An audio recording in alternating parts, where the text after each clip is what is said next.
All right, we're doing a review on Man of Steel. Now, this one has a lot of people pretty divided straight down the middle. Opinions on this one are either you love it or you hate it. Uh, for me personally, I can see both sides of the argument. As a movie, it's got strong visuals, good effects, some great action scenes, all around strong performances from all the actors, and it's got some pretty great actors in it. Visually, it has an atmospheric style to it, and that story, the narrative, is a little bit bumpy, and what you pretty much essentially get is Clark Kent, little background scenes of him here and there as he's growing up. Well, the first 30 minutes pretty much is like all Krypton things to, and all that stuff was pretty great. All the stuff that took place on Krypton, that was really great to see it. It kind of reminded me of the opening of the animated series, how things played out there. Uh, all that stuff had me excited coming into it. And then, after the whole Krypton thing's done and Clark's sent to Earth, you know, we kind of get Clark just running about aimlessly, saving lives, having encounters, uh, showing flashback scenes of him discovering each of his powers. And Jonathan Kent is probably one of the things I like the least in here. Pretty much telling Clark not to save people, not to save people, until it leads to a situation. He does say, Clark says, "What was I supposed to do? Let them die?" Referring to the famous bus incident where he saved all the kids. But Clark says, "What was I supposed to do? Let them die?" And Jonathan Kent says, "I don't know. Maybe it's stuff like that. That is not Jonathan Kent at all. This is a complete different version of Jonathan Kent.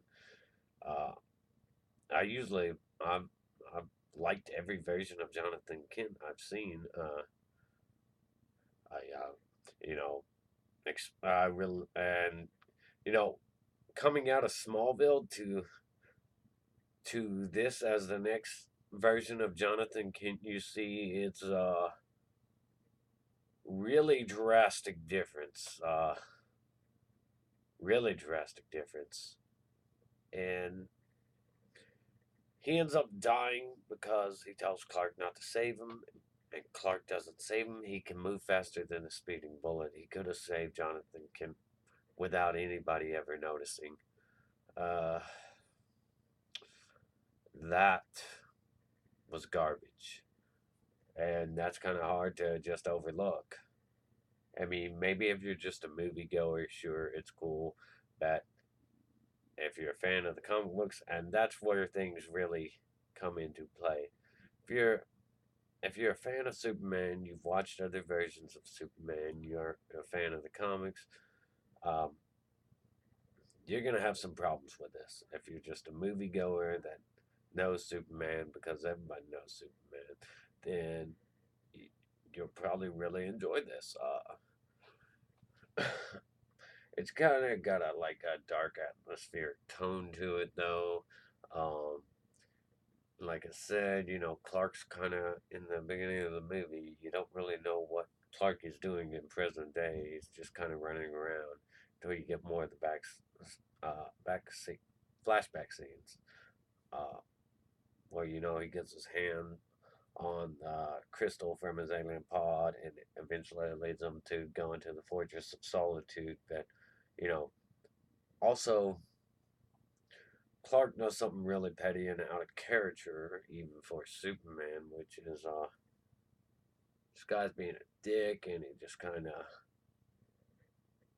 of destroys his semi truck. Uh, and uh, yeah, I don't. Clark's not really that much of a petty guy, and that kind of that's just a little nitpick. I didn't agree with that. Of course, I mean, I think Clark's did things like that on Smallville before. But I'm looking for not an adolescent Clark here, because this is present day Clark that just destroyed this dude's truck out of pettiness, like adult Clark, uh, the one that's about to become Superman in this story. Uh, and the way Lois Lane plays into it, it's just kind of convenient, really. I mean, the way they meet and all that, and that's another thing that pisses me off is that in this movie, there's no dual identity. Well, I mean, secret identity. Really, that's just you don't really get modern day Clark Kent reporter or anything, any of that stuff. Lois finds out he he's Superman before he's really Superman. I mean, uh, that's kind of hard to explain. She just like there is no hey, she meets Superman, and uh, it just could have been handled differently. I know a lot of people say it's not realistic. It's one of the big gripes people always have that Superman doesn't even wear a mask. Lois should be able to recognize him. It's ridiculous, but still, if you're a good writer, you can find ways around that while respecting the mythos. Uh, and if you don't believe that, then you're not a good writer. Uh, yeah, but there are other problems with it. But there are some good things, like for instance, the way Clark Kent like presents himself to the government and shows them he's not a threat. Pretty much like tells them like he can see them through the glass and all that, and he can tell what they have, like that there's guards on the other side, all that stuff. But you know, there. And Henry's not bad. Henry Cavill as Superman, he's not bad. He's not really given much to work with because he doesn't get to be both Clark Kent and Superman. Really, like Clark Kent, Daily Planet reporter, and Superman. Like you don't really get to see him what he's capable of. You don't really get to see the range. It's just kind of written where you can't really give much, but a stiff performance. Because there's nothing to joke about. but so Zod and them come down from. And here's another problem. We're getting a Superman movie. Superman is a huge thing and very powerful, incredibly powerful. Uh, and he's got some really crazy villains. But we always end up getting either Zod or Lex Luthor in live action, and that's a bit old and stale, like, especially with what you can do now on screen. It's just like, again, really, again, another Superman origin story with a Zod or Lex Luthor as the primary villain. The fight scenes are pretty spectacular in here and all that, but the insistence on Lois Lane pretty much being tagged along everywhere with Superman when it doesn't really make sense. That kind of sticks out. And when Superman decides, here's the thing from a writer's standpoint, I can really see why they'd want to go with this plot where, you know, Superman has to stand with Earth against his own people, and that really proves his loyalty.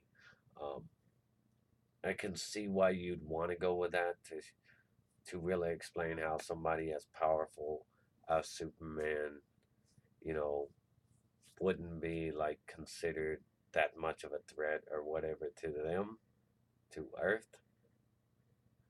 But, as a fan of Superman, it's like, all you really got to do is show that, he's saving lives. He's doing what Superman always does because Superman's supposed to be the symbol of hope, and here he's kind of a symbol of destruction and doom because they rained down hell on Metropolis, and so many people have to die in that big fight between Superman and Zod, and buildings just get shredded. Who knows how many people died in all this. And then there's a thing where like Lois Lane makes a joke on the ground after some serious devastation just occurred citywide. Uh, and there's probably thousands of people dead all over the place. She's like, Clark and her take the time to kiss during all this craziness. They haven't really known each other that long. There's no real substance to their relationship. They just decide to kiss, with all this. People are probably pinned down everywhere, dying, screaming for help, and he's over here kissing Lois Lane, and then, uh, she makes some jokish reply to his comment about he said, or she said, I hear it's all downhill after the first kiss or something like. It just really not appropriate with everything that's going on and all the people that are probably dying in there. And I don't understand why he's making out with this chick when I'm pretty sure you can hear the thousands of people screaming for your help, or at least a couple hundred. Uh, uh, yeah, but the action scenes were really impressive, really great. I mean, it's the stuff you never get to see from Superman. Finally, you get to see it from Superman. It's just a repeat of the origin story. Zod as the threat. There's no, Clark living a double life. Clark and Superman. No reporter stuff going on. I do like Lawrence Fishburne, but you race change Perry White, so that's a negative right there. Uh, it's just it kind of just feels like there's way too many scenes to flashback to Clark growing up, seeing what he had to deal with and stuff like that, and the Jonathan Kent is not really anything like Jonathan Kent. Lawrence Fish and Perry White was race changed. Superman snaps Zod's neck. I mean, it's kind of written in a corner here by the writers, but it's not really something you want to do with Superman. Have him snap somebody's neck before he's really well established as a hero. Have him tear apart this city in this big old fight and snap this dude's neck. He's got to be seen as something pure, a symbol of hope, a symbol of tomorrow. Uh, like Batman's the night and Superman's the day. You've got to have that stark contrast there. You got to have, and having her just meet Clark the way she did, where like it's never a secret to her that bothered me. Zod being the villain again, that bothered me. None of the acting was bad. None of the performances were bad. None of the visuals were particularly bad. In fact, all this stuff is really great. I guess you can really enjoy it if you're not too familiar with Superman, or if yeah, you can really enjoy it if you're not too familiar with Superman or too much of a fan of Superman. But if you're a fan, I'm not really sure how you can enjoy it. I also didn't like who they cast for Lois Lane. Didn't like her red hair. I would have preferred a black hair. Um, it probably would have been ridiculous, but I probably would have went as far as giving her like violet eyes, like she has in the animated series. But oh man, really, from a movie standpoint, this is a good, solid movie, a real blockbuster. But from a fan standpoint, this is really low. Uh, it's even a stretch for me to give it a 5.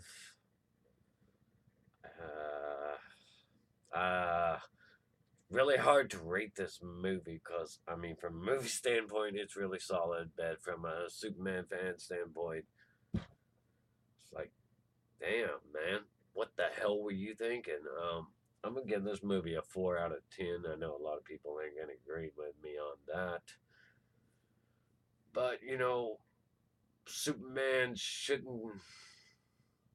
He really needs to be build up a reputation and be beloved before before he does something as destructive as this. Like, uh, and you killed off Dr. Emil Hamilton. That's pretty important dude that creates Star Labs and all that. A pretty important dude. So yeah, I'm gonna give this a 4 out of 10. You made Superman a very destructive, like threatening person to the people he's supposed to protect. You had him kill somebody pretty much on the first day of being Superman because to the world it pretty much is his first day. Um, and that's not a strong starting point. Uh, and you never this like you could have did this whole thing differently. You could have gave us Brainiac this time instead of Zod. Um, you could have gave us Brainiac and Bizarro this time instead of Zod or Lex Luthor. And see, Bizarro is the perfect way for you to keep the secret identity thing of Clark intact.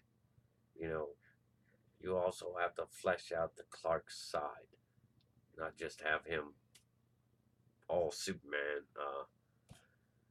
Just you could have really easily had Superman introduced to the city, Lois seeing him from a distance and trying to get him up close, and you know, like have a situation where like she starts to suspect that he's Superman, but she's never really seen him up close, and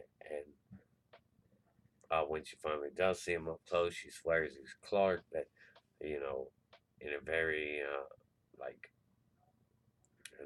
not too distant scene from that one or whatever, you have fake Superman, Bizarro, save Clark, and that's when he's still got normal skin tone color, and then you have that debunk the theory that Clark and Superman are the same person, even though they look eerily similar.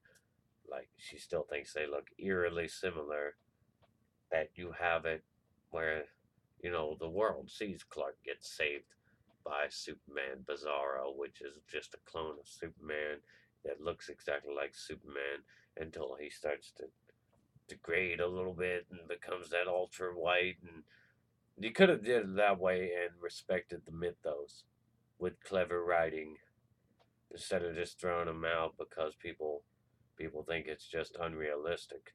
You could have made it you could have made it a bit realistic.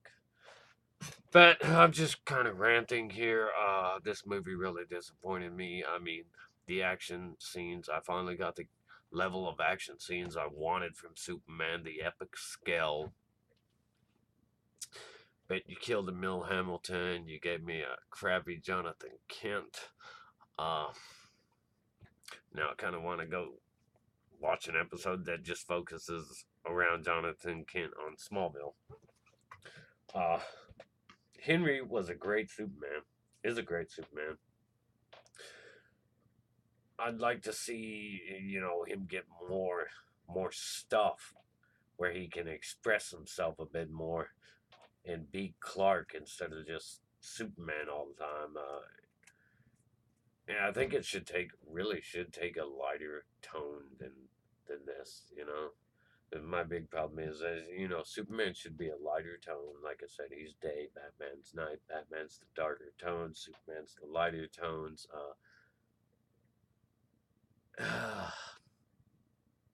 There's a lot of missed opportunity in here. Give this a 4 out of 10.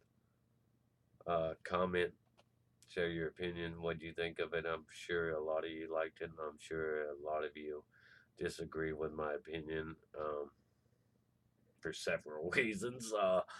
And like, subscribe, comment, check out my other videos, check out my GoFundMe and PayPal links. Those are ways to support my channel if you want to. Uh, Stay awesome, rock on.